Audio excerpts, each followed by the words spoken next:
Hi there. My name is Arun Mehta, and today I will be presenting my honors thesis, The Hindu Rashtra Meets Dar al-Islam, the impact of Hindu nationalism on India's relations with Muslim-majority countries. Since late 2019, major allegedly anti-Muslim developments have occurred in India. The Indian government revoked the special status of Jammu and Kashmir, India's only Muslim majority state, and subsequently imposed a military lockdown on that state. The Indian Parliament introduced the Citizenship Amendment Act and National Registry of Citizens, two laws together known as the CAA and RC, widely seen as an attempt to disenfranchise India's Muslim citizens. And as a result of the CAA and RC unrest, the 2020 Delhi riots occurred, in which Hindu nationalist mobs, allegedly aided by local police, ransacked a Muslim-majority neighborhood in northeastern New Delhi. These developments are significant because they have prompted harsh condemnation from the Muslim world beyond India's immediate neighborhoods of Pakistan and Bangladesh. Specifically, the countries of interest are Iran, Turkey, and Malaysia. The confrontations between these three countries and the Indian government over these developments is the focus of my research. To give you a greater overview of the research, for my question, I sought to explore whether or not Modi's Hindu nationalist agenda is impacting India's relations with Iran, Turkey, and Malaysia. And after a year of research, I've come to the conclusion that Hindu nationalism plays a superficial role in India's relations with these countries and is ultimately outweighed by pragmatic considerations such as foreign policy and geopolitical interests. In order to actualize this research, I used a qualitative and non-positivist methodology that emphasizes deep historical and contemporary analysis. And I focused that analysis on three cases, those of Iran, Turkey, and Malaysia. Given the time constraints of this presentation, I will focus on Iran as a representative case, but to read more about Turkey and Malaysia, check out chapter 4 of my honors thesis. Before proceeding to my case analysis, there are three underlying factors I should introduce. The first is Modi's unique ideology, which combines Hindu nationalism with a technocratic agenda. Hindu nationalism is an ideology that seeks to assert Hindu primacy in India at the expense of seemingly hostile and foreign minorities, specifically Christians and Muslims. Modi continues this project of Hindu nationalism, but packages it to the Indian public through technocratic and developmentalist policies, a process one scholar refers to as advertised modernization. This is significant because the CAA, the NRC, as well as India's recent actions in Kashmir can be understood as manifestations of advertised modernization because Modi justified those policies by saying they were initiatives of technocracy and development when they were actually nationalist policies at the core. Advertised modernization has therefore played a significant role in internationalizing Hindu nationalism to the point that it has brought India into confrontation with Iran, Turkey, and Malaysia. The next factor to consider is an ongoing power struggle in the Islamic world between the predominant hegemons, Saudi Arabia and the United Arab Emirates, also known as the UAE, on one side, and more activist powers such as Iran, Turkey, and Malaysia on the other.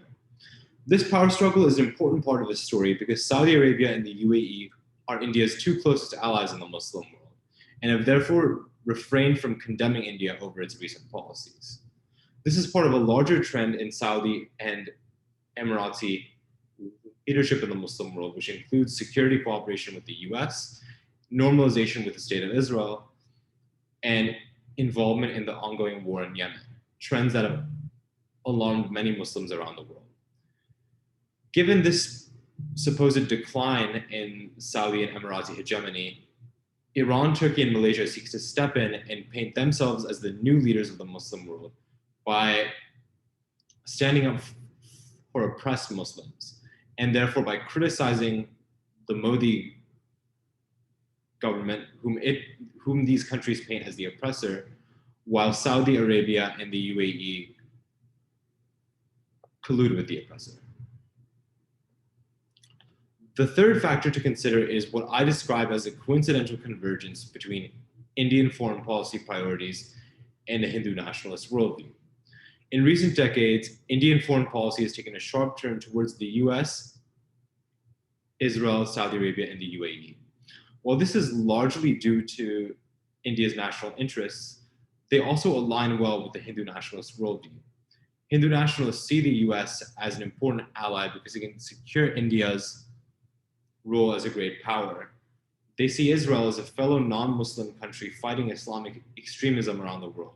And they see Saudi Arabia and the UAE as the Muslim countries who support India, as opposed to India's arch nemesis Pakistan, and most recently, the troublesome rivals of Iran, Turkey, and Malaysia.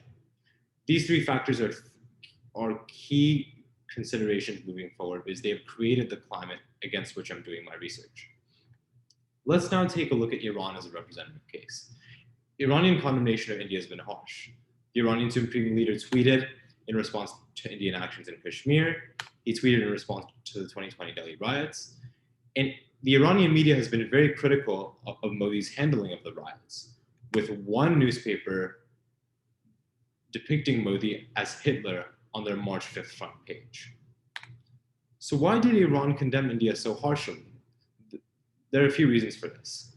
The Iranian regime is committed to the ideology of the 1979 Islamic Revolution, which calls upon Iran to stand up for oppressed Muslims around the world, such as in Palestine, and to export this ideology beyond its borders. Iran also seeks to challenge India's new, seemingly hostile foreign policy directions. Leading up to the controversies regarding Kashmir and the CAA and NRC,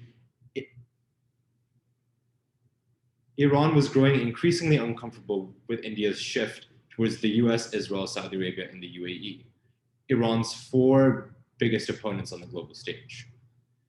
Once the CAA and NRC and Kashmir events started to happen, Iran worried about the influence of these powers, especially Israel, on the Indian government's thinking.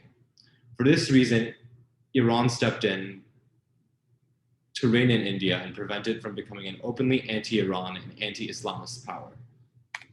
As I previously mentioned, Iran also seeks to challenge Saudi and Emirati leadership in the Muslim world. And criticizing the Modi government, a close ally of Saudi Arabia and the UAE, is a clear means to achieving this end. This has prompted a harsh response from New Delhi. As you can see, the Indian government released an official statement, and Hindu nationalist organizations even burned an effigy of the Iranian supreme leader in front of the Iranian embassy in New Delhi.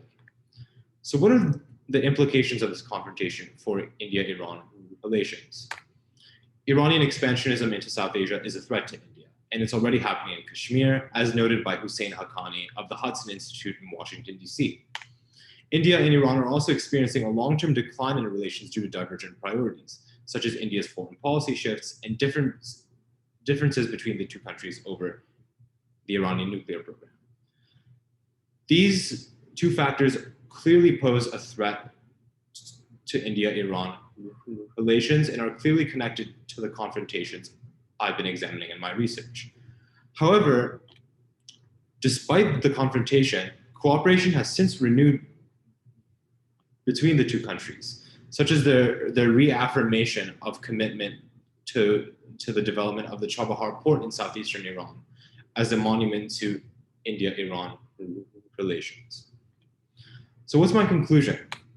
The confrontations between India and Iran over Hindu nationalism and Modi's policies appeared serious, but have been outweighed by pragmatic factors in bilateral relations. Numerous internal and external forces have helped spark these confrontations, and they're not just reactions to Modi's policy. These factors include the advertised modernization in Modi's ideology, coincidental convergence, and the power struggle in the Islamic world. Thank you for listening to my presentation.